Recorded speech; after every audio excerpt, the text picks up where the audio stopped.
Sarvodaya Namaskar, all of you. Today we start the new chapter, previous chapter 4, metal and non-metal. In the previous class, we learned about what is metal, what is non-metal, what is metalloids, and the occurrence of metal. So today we learn about the occurrence of non-metal. Non-metal का क्या क्या occurrence होता है? First one is non-metal, one is hydrogen. Hydrogen is most abundant element in the universe. Universe में एक बहुत बड़ा abundant element है. It is the chief element that make up the sun and the star other star. ये एक chief element है किसका? सन और स्टार का. On earth hydrogen mainly occur in the combination of constitution of water के जो अर्थ पे वाटर का जो कंस्टिट्यूशन है उसमें हाइड्रोजन एक मेन कंपोनेंट है. जैसे हम लोग जानते हैं कि वाटर जो बना हुआ है H2O वो हाइड्रोजन और ऑक्सीजन से मिलके बना है. तो हाइड्रोजन वाटर के प्रेजेंस होने में हाइड्रोजन का बहुत बड़ा योगदान है. About 11% of weight of water is hydrogen. Hydrogen का पूरे वेट में 11% वाटर है. Petroleum, nitrogen gases, natural gases, coal, clay, all are the animals, plant, और are the combination of hydrogen. कहीं ना कहीं इनका कॉम्बिनेशन कहीं ना कहीं इसी सब चीज़ में हाइड्रोजन का है. Next the non metalloids is nitrogen. Nitrogen mainly occur in the free state of atmosphere. Atmosphere में ये फ्री स्टेट में पाया जाता है. इसका 76% मास होता है नाइट्रोजन का.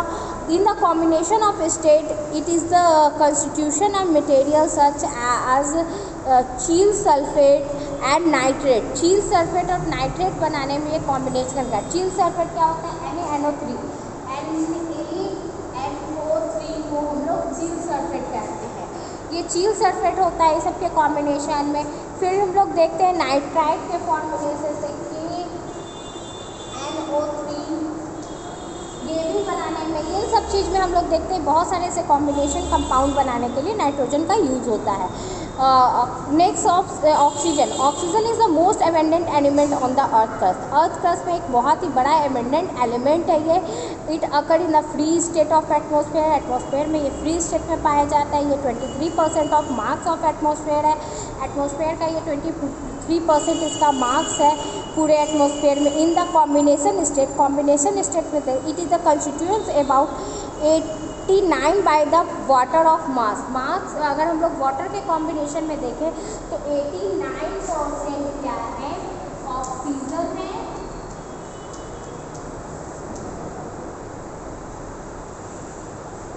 89% ऑक्सीजन है और रेस्ट 11% क्या है? हाइड्रोजन. इन दोनों के कॉम्बिनेशन से क्या बनता है? वाटर बनता है जो हमारे अर्थ के लिए बहुत इसेंशियल है. देखते हैं हम लोग फॉर्मूला H2O का प्रेजेंस में कितना करेगा. ऑक्सीजन का परसेंटेज 89% है और नाइट्रोजन का परसेंटेज 11% है. Next we learn about the carbon. Carbon is a free state. Carbon occur in graphite, diamonds, coal. Carbon एक फ्री स्टेट में पाया जाता है. ये अकर करता है किसमें? डायमंड में, कोल में. इवन जो डायमंड भी होता है ना वो भी कार्बन की होता है. वो बहुत ज़्यादा कंप्रेस हो जाता है इसलिए उसका कलर चेंज हो जाता है. ज़्यादा कंप्रेशन के कारण उसका शेप, साइज और उसकी क्वालिटी चेंज हो जाती है. But diamond is also a carbon. ठीक है. Coal content 60 to 90% of carbon. Even जो कोल हम लोग यूज करते हैं फ्यूल के रूप में उसमें भी कार्बन होता है. It is a combination of state. It occur in the atmosphere as carbon dioxide. जो इसका कॉम्बिनेशन है जो एटमॉस्फेयर में पाया जाता है CO2 के फॉर्म में. कार्बन हमेशा एटमॉस्फेयर में CO2 के फॉर्म में पाया जाता है, कंबाइंड स्टेट में पाया जाता है. Next one is silicon. Silicon is a second most abundant element in the earth crust. Earth crust में ये सेकेंड मोस्ट एलिमेंटेड एलिमेंट है.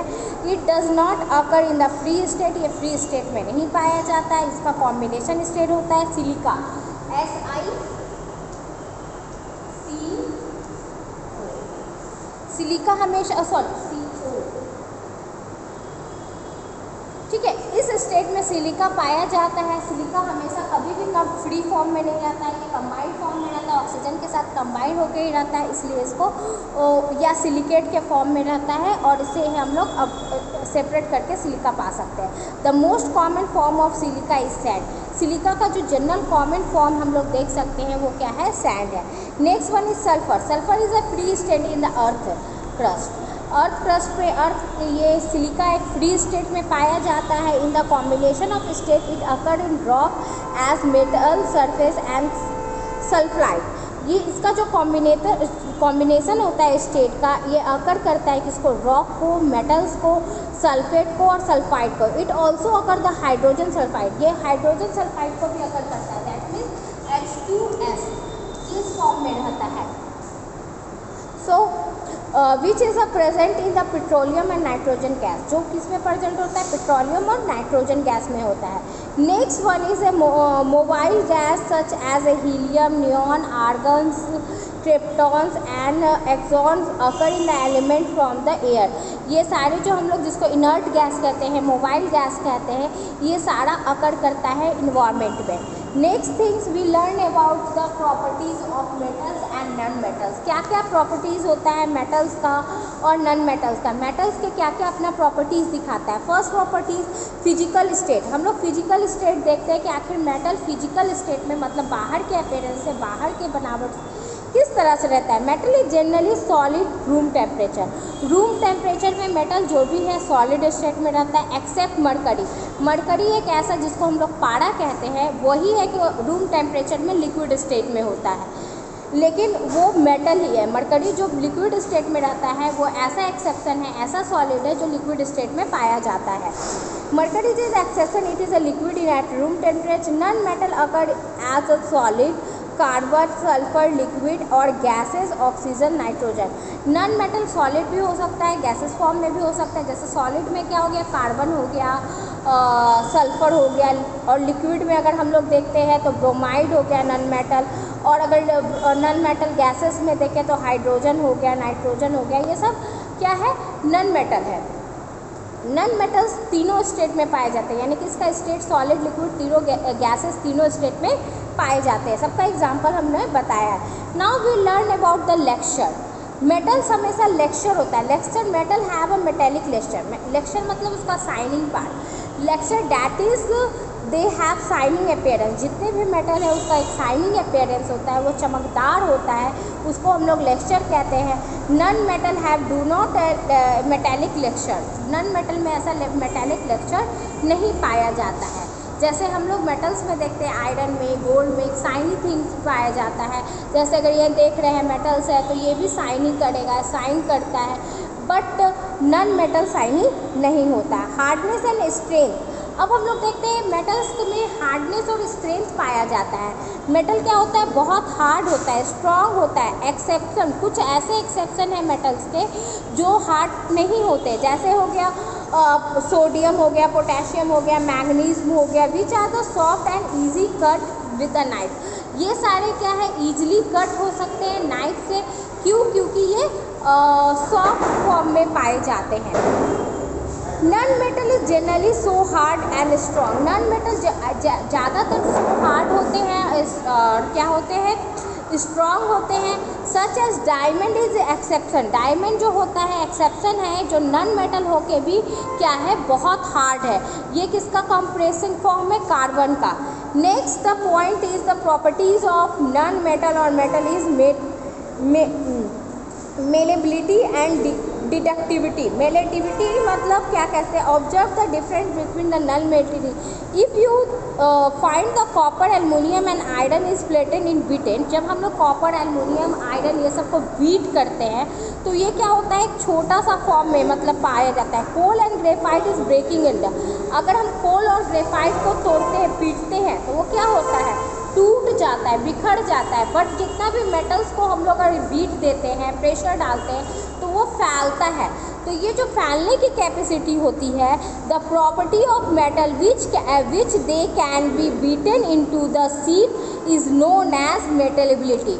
ये जो फॉर्म होता है, चादर बनाना किसी मेटल का, मतलब पतला परत बनाना, ये जो कैपेबिलिटी होता है मेटल का, वो क्या कहलाता है, मेटेबिलिटी कहलाता है। नॉन मेटल में ऐसा पॉसिबल नहीं है, वो ब्रेक हो जाएगा। लेकिन मेटल है वो क्या होता है, एक्सपेंड होकर एक पतले चादर नुमा स्ट्रक्चर को कंटेन कर लेता है। उसी तरह हम लोग देखते हैं properties of metal by we can drawn in the wire is known as ductility. और जो मेटल्स की एक प्रॉपर्टीज़ होती है जो हम लोग वायर बनाने में यूज करते हैं, यानी कि उसको खींचते हैं, उसको पतला करते हैं और इलेक्ट्रिक ट्रांसपोर्टेशन के लिए यूज करते हैं, ये प्रॉपर्टी क्या कहलाता है? डिडक्टिलिटी कहलाता है। जैसे gold and silver is almost malleable and ductile. जैसे एग्जांपल देखते हैं गोल्ड और सिल्वर। गोल्ड और सिल्वर एक मेटेबिलिटी भी उसमें होती है और डिडक्टिबिलिटी भी होती है, यानी कि ये मेटेबलेबल भी है और डिडक्टेबल भी है। दैट मीन्स गोल्ड और सिल्वर का हम लोग चादर भी बना सकते हैं, पतला परत भी बना सकते हैं और उसका तारनुमा स्ट्रक्चर भी प्रिपेयर कर सकते हैं। Non metal is neither malleable और not deductive, they are brittle. Non metal जो होता है ना मेटेबलेबल होता है ना डिडक्टेबल होता है। मतलब नॉन मेटल को हम लोग चादर के रूप में नहीं बना सकते मेटल की तरह, और ना ही हम लोग क्या कहते हैं तारनुमा स्ट्रक्चर में ढाल सकते हैं। ये क्या होता है? ब्रिटेबल होता है, ब्रिटल होता है। डैट मीन्स ये भंगुर होता है, टूट जाएगा, बिखर जाएगा। जैसे ये चॉक को हम लोग ब्रेक करेंगे तो ब्रेक हो जाएगा, ये फैलेगा नहीं। तो ये क्या है? नॉन मेटल है। ठीक है। Next the point is connectivity. The properties is known as conductivity. The following activity demonstrate another properties of metal and non-metal. कुछ ऐसे प्रॉपर्टीज़ है जो मेटल और नॉन मेटल में पेयर होते हैं डेली लाइफ में। Good conductor of electricity and bad conductor of electricity. कुछ मेटल्स ऐसे हैं जो क्या है? गुड कंडक्टर ऑफ इलेक्ट्रिसिटीज़ है। ऑलमोस्ट जनरली सारे मेटल्स क्या होते हैं? गुड कंडक्टर होते हैं इलेक्ट्रिसिटीज़ के, और कुछ बैड कंडक्टर होते हैं। जैसे अगर हम लोग एग्जांपल में देखते हैं, एक एक्सपेरिमेंट है, अगर हम लोग देखें तो हम लोग वायर को एक नेल से कनेक्ट करते हैं, एक पिन से कनेक्ट करते हैं, और किसी और एक दूसरे को non metal such as coal से कनेक्ट करते हैं वायर को, तो बल्ब देखते हैं कि किससे मेटल वाले वायर से होके जा रहा है, बट जहाँ ब्रेकिंग लगा हुआ है कोल का, उससे जो वायर लपेटा गया है वहाँ से क्या हो रहा है? इलेक्ट्रिक फ्लो नहीं हो पा रहा है। तो इससे ये पता चलता है कि क्या होता है, मेटल्स जो है इलेक्ट्रिक फ्लो कर सकते हैं, तो वो गुड कंडक्टर है इलेक्ट्रिसिटी के, और नॉन मेटल क्या होते हैं? बैड कंडक्टर होते हैं इलेक्ट्रिसिटी के। Okay, so the points come out it that कि metal are good conductor of heat and electricity. और हीट के भी एक गुड कंडक्टर होते हैं। क्यों? क्योंकि जो मेटल क्या करता है? हीट को एक्सपेंड करता है। इसीलिए हम लोग क्या करते हैं, जो भी यूटेंसिल्स अपने घर में कुकिंग के लिए यूज करते हैं वो किस चीज़ का बना होता है? मेटल का। क्यों? क्योंकि मेटल क्या होता है? गुड कंडक्टर ऑफ हीट होता है, ये हीट को एक्सपेंड करता है।